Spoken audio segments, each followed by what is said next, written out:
이 시편 저자는 계속해서 무엇을 하나님께 간구하냐면요. 나를 구원하소서. 나를 회복시켜 주소서. 나를 소생케 하여 주시옵소서. 왜냐하면 자기의 존재 자체가 하나님의 형상대로 창조되었고 이미 나는 큰 복을 받은 자인데 이게 안 누려지고 이게 회복이 안 되니까 하나님 앞에 간구하고 있습니다. 하나님은 이미 우리에게 큰 복을 쏟아 부어 주셨습니다. 그 중에 가장 큰 복이 무엇이냐? 우리의 존재 자체가 하나님의 형상대로 창조되었다는 것입니다. 신학적으로 하나님의 형상이 무엇이냐? 하나님의 형상은요, 하나님을 즐거워하는 자입니다. 하나님의 형상은 하나님을 의존적 존재로 여기는 존재. 나는 하나님이 없으면 안 됩니다. 그게 하나님의 형상입니다. 하나님이 우리의 코에 생기를 불어넣어 생명이 되게 하셨습니다.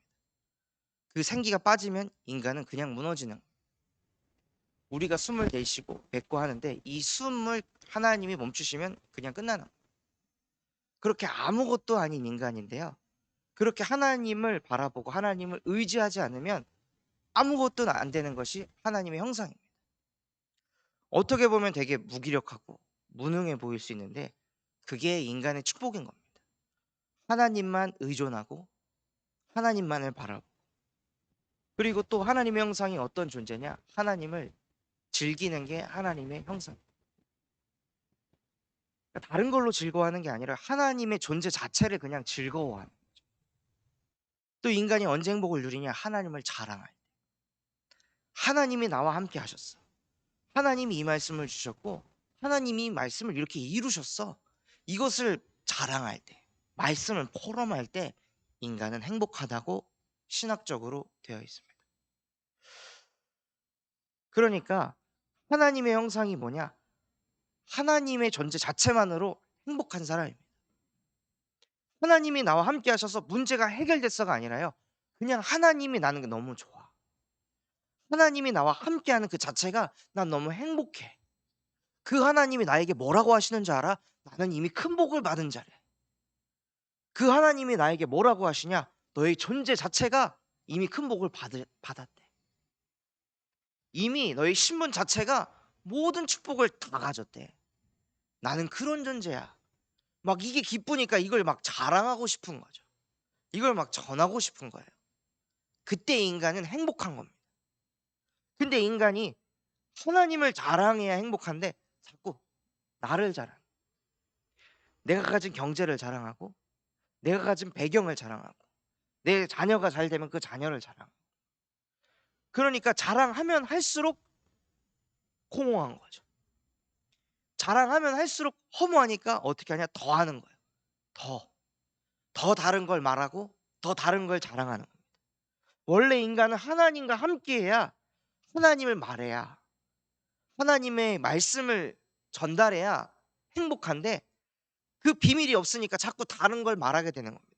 왜? 행복하고 싶으니까. 나도 즐겁고 싶으니까. 나도 감사하고 싶으니까 다른 거를 말하게 되는 겁니다. 영적인 원리가요. 근데 이걸 말하면 말할수록 더 답답해. 더 안 되고. 왜냐? 하나님의 형상을 잃어버렸기 때문에. 원래 인간은 하나님을 의지하는 의존적인 존재인데 그 하나님의 형상을 잃어버리니까 자연스럽게 뭔가에 의존해야 됩니다. 자연스럽게 뭔가에 기대해야 됩니다. 늘 하나님을 기대하고 하나님에게 의지하던 인간이 그 형상을 잃어버리니까 다른 것을 의존하는 거죠.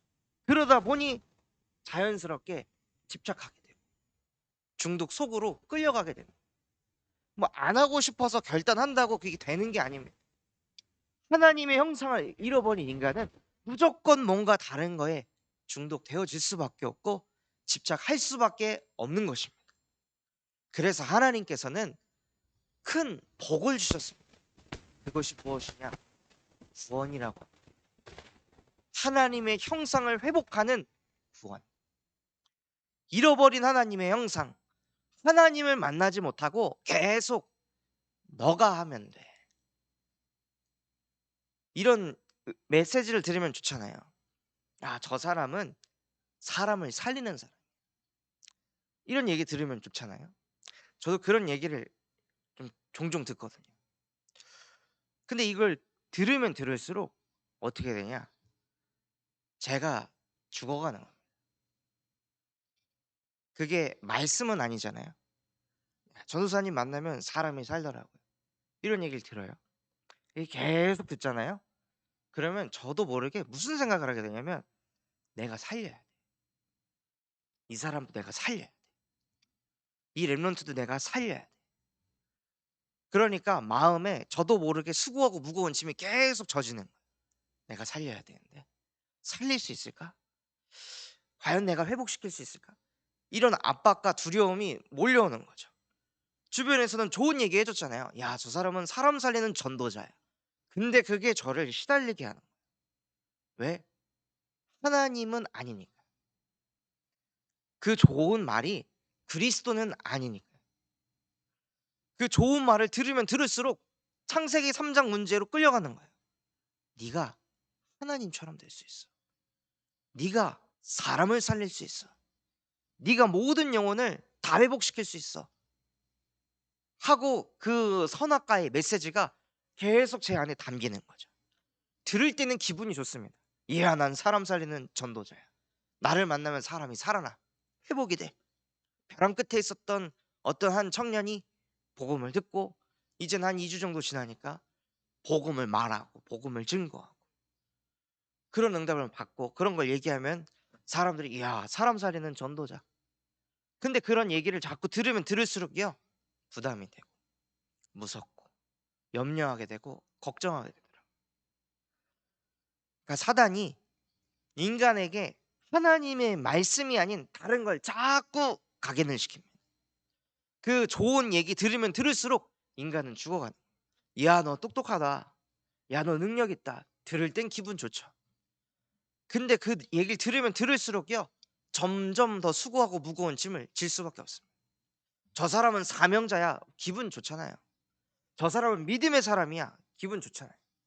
근데 다 이제 실제 하나님이 내게 은혜 주셔서 되어지면 상관이 없는데 은혜 주시는 게 안 느껴지는데 그 얘기 계속 들으면 포장해야 됩니다. 사명자인 것처럼 믿음이 있는 것처럼 전도자인 것처럼 자기도 모르게 하나님의 자리에 앉아 있게 됩니다. 그래서 하나님께서 우리에게 구원을 주신 것입니다. 여자의 후손이 와서 뱀의 머리를 상하게 할 것이다. 너는 하나님이 아니다. 네가 사람을 살리는 게 아니다. 네 안에 있는 내가 하는 것이다. 예수만이 길이요 진리요 생명이십니다. 예수만이 사단의 머리를 박살내셨습니다. 예수만이 인간을 죄와 사망의 법에서 생명과 성령의 법으로 해방시키셨습니다. 예수만이 십자가에 못 박혀 죽으시고 사망 권세 이기시고 부활하셔서 지금 우리와 함께 하십니다. 그 예수가 그리스도이시며 살아계신 하나님의 아들이십니다. 그 예수 그리스도를 영접하는 즉시 우리의 신분 자체가 하나님의 자녀가 되는 권세를 갖게 되는 것입니다. 그게 최고의 축복입니다. 내가 하나님의 자녀라는 거. 이제부터 내가 하지 않아도 된다는 거. 이제부터 내가 수고하고 무거운 짐을 지고 내 인생을 내가 책임지지 않아도 된다는 것이 인간에게 최고의 축복입니다. 우리의 도움은 어디서 올까요? 천지를 지으신 여호와께서 오는 것입니다. 세상에 없어지고 사라지고 다른 거 의지하면 자꾸 마음 불안하잖아요. 다른 거 자꾸 기대면 자꾸 마음이 불안하잖아요. 왜냐? 그건 영원한 게 아니니까. 하나님 말고는요 인간에게 평안을 끼칠 수가 없습니다. 하나님 말고는 다 불완전하기 때문에. 하나님 말고는 영원한 게 없기 때문입니다. 그래서 그 하나님이 나의 주인 되실 때, 그 하나님이 나와 함께 하신다고 믿어질 때 모든 것이 회복되는 것입니다. 그러니까 나의 입술에서 나가는 것이 문제가 해결됐네, 뭐가 이렇네가 아니라 하나님이 나와 함께 하시는 거야. 그 말씀이 진짜 맞구나. 이게 막 가슴속에 마음속에 담겨지는 거죠. 학교 생활을 하는데 한 동기가 제 옆에서 막 한숨을 쉬더라고요. 그러면서 "형님 저 고민이 있다고." 그래서 "뭔데?" 하고 물었더니 자기가 지금 몇 년 동안 교제한 여자친구가 있는데 이 친구하고 이제 결혼을 하려고 하는데 자꾸 이 친구가 자기하고 방향이 안 맞다. 어린이집을 다니다가 어린이집을 그만두고 지금 아르바이트하고 우리는 이제 결혼을 준비해야 되는데 그러려면 계속 일을 하면서 경제를 계속 모아가도 부족할 판에 지금 알바하고 있다고. 그러다가 요즘에는 갑자기 사이버대에 일본어학과를 등록해 가지고 공부하다가 내년엔 일본 가겠다고.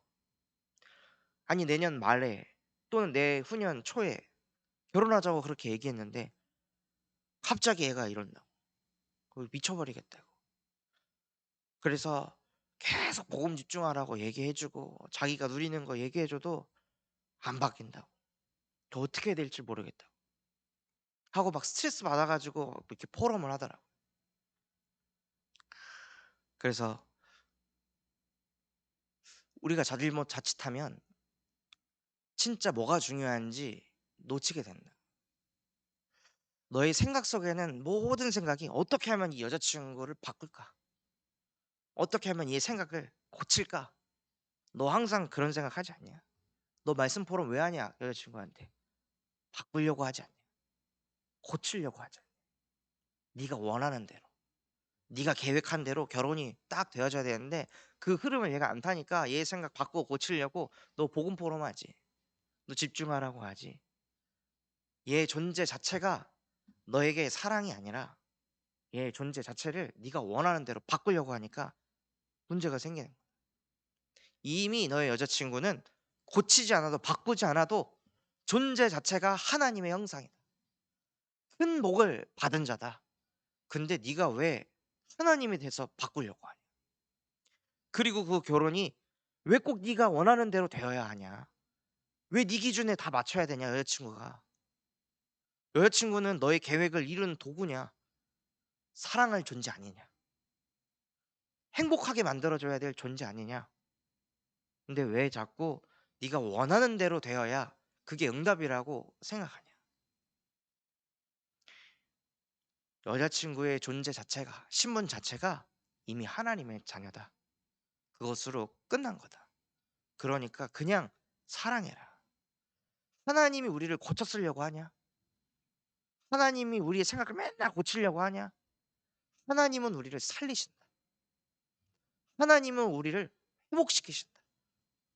십자가에 못 박혀 죽으실 만큼 우리를 사랑하신다. 그 하나님이 너와 함께 하신다면 너에게도 똑같은 복음이 증거되어야 된다. 하고 전달이 하니까 그 친구가 쭉 듣더니 자기 생각만 바꾸면 아무것도 문제가 아니네요. 하고 이렇게 얘기하더라고요. 형님 제 계획 내가 언제 결혼해야 되고 그러려면 뭐 해야 되고 그 계획만 내려놓으면 사실 제 여자친구는 아무 문제가 없는 사람이네요. 그래 맞아. 너의 여자친구는 이미 존재 자체가 구원받은 하나님의 자녀야. 맞네요. 제가 하나님이 돼서 모든 계획을 제가 다 계속 계획하고 그대로 되게 하려고 제가 인본주의 쓰고 있었네요. 진짜 문제는 여자친구가 아니라 저였네요. 하고 자기가 하나님이 됐다는 걸 고백하더라고요. 그래. 그래서 모든 문제가 하나님 떠난 문제라고 하는 거다. 하나님과 멀어진 문제가 진짜 문제라고 하는 거다. 너 정시예배 다 하잖아. 그 친구 강단 말씀 가지고 매일 정시예배 하거든요. 근데 그 매일 하면서 이 친구에게 영적 우월주의가 들어가는 거야. 남들은 안 하는 정시예배 나는 계속 하는 거야. 그러면서 강단 말씀 늘 포럼하고 그러니까 자기도 모르게 영적 우월주의 속으로 그냥 들어간 거죠. 그러니까 그거 안 하는 사람을 보고 저거 안 하니까 그렇지. 복음 집중 안 하니까 저렇지. 그렇게 자기도 모르게 판단하고 정죄하고 있었다고. 그래서 미션을 줬습니다. 오늘 여자친구한테 전화해서 미안하다고 해라. 그럼 여자친구 마음이 사르르 녹을 거다. 그래서 이제 그 친구가 여자친구한테 전화해가지고 내 잘못이라고, 내가 계획한 대로 네가 안 움직이니까 내가 너를 판단하고 정죄하고 그랬던 것 같다. 너무 미안하다 하니까 여자친구 마음이 진짜 사르르 녹고, 그렇게 이제 얘기해 주신 전사님 너무 감사하다고, 그렇게 이제 소통하고, 이 친구는 또 이제 그 해결되니까 막 좋아가지고 싱글벙글 하더라고요. 그거를 보면서 제가 정말 느끼는 게, 야 진짜 나의 존재 자체가 이미 큰 복을 받았다고 누리기만 했을 뿐인데 현장에서도 뭘 전달해야 될지 보이는구나. 정말 하나님의 큰 영광을 나타내는 자로 나를 사용하시는 거예요. 우리에게 주신 강단 말씀이요, 모든 삶 속에 적용이 됩니다. 모든 만남 속에 적용이 됩니다. 이제 또 현장으로 가십니다. 현장으로 가시면 사람들은 한없는 은혜를 못 받았습니다. 한없는 은혜를 체험이 안 되니까 늘 상처, 늘 지금 내가 가지고 있는 그 육신의 것, 그거에 사람들이 끌려다니고 있습니다. 그래서 강단 가지고 현장을 봐야 합니다. 아, 한없는 은혜가 필요하구나. 그래서 내가 먼저 누리길 원하시는구나. 내가 누리면요 전할 게 보이거든. 근데 내가 안 누리면 고칠 것만 보입니다. 저거 어떻게 바꿀까? 저거 어떻게 고칠까? 그런데 복음은요 살리는 것입니다. 살리는 게 능력이라고 하셨습니다. 그래서 정말로 우리가 다른 것이 아니라, 아 내가 이미 큰 복을 받았구나. 나의 존재 자체가, 나의 신분 자체가 다 가진 사람이구나. 그래서 하나님, 나는 복의 근원입니다. 나를 통해 우리 가정, 가문, 현장 싹 다 회복될 것입니다. 이 큰 복을 받지 못한 자들, 존재 자체가 이미 큰 복을 받았는데 이걸 깨닫지 못해가지고 계속 다른 것을 찾아 헤매고 있는 그 은혜 받지 못한 영혼들에게 내게 임한 그 그리스도의 복음을 증거하는, 하나님의 큰 영광을 나타내는 전도자가 되게 하옵소서. 그래서 정말로 우리 인생이요 주의 이름에 큰 영광을 나타내는 그런 인생이 되도록 오늘 하루도 그리스도 안에서 승리하시기를 예수 그리스도 이름으로 기도하도록 하겠습니다. 받은 말씀 가지고 우리 합심해서 기도하도록 하겠습니다. 하나님, 정말로 나는 이미 큰 복을 받은 하나님의 형상입니다. 그것으로 감사하고 그것으로 행복하고 그것을 즐거워하며 그것을 자랑하는 하나님의 형상을 회복하고 누리게 하여 주시옵소서. 또한 오늘까지 대구에서 다민족 집중훈련을 인도하시는 우리 담임 목사님에게 성령의 충만함과 오력을 더하여 주시옵시고 그 현장에 다민족 절대 제자가 세워지게 하여 주시옵소서. 또한 237 나라 5천 종족에게 그리스도의 복음 증거하시는 우리 류광수 목사님에게 성령의 충만함과 오력을 더하여 주시옵소서. 또한 우리 고3 모든 수험생들이 하나님의 영에 감동되어져서 하나님이 주시는 지혜 가지고 학업을 정복하고 다스리게 하옵소서. 그럼 마음과 중심 담고 우리 합심해서 기도하겠습니다. 하나님 아버지 감사를 드립니다. 오늘 우리에게 말씀 주신 것같이 이미 나는 큰 복을 받은 자입니다. 나의 존재 자체가 하나님의 형상입니다. 나의 존재 자체가 하나님과 함께하며 교제하며 참행복을 누릴 존재로 하나님의 나를 창조하여 주심에 감사를 드립니다. 하나님, 그 하나님의 형상을 회복하는 구원을 누리게 하여 주시옵소서. 문제 해결, 상황을 바꾸고 현실을 바꾸는 이용복음이 아닌 하나님, 나의 근본 자체가 하나님의 존재만으로 즐거워 하나님의 존재만으로 감사합니다. 하나님 때문에 행복한 하나님의 형상을 회복하시도록 예수가 그리스도 되게 하여 주옵소서. 그래서 하나님, 나도 모르게 내가 하나님 되게 만드는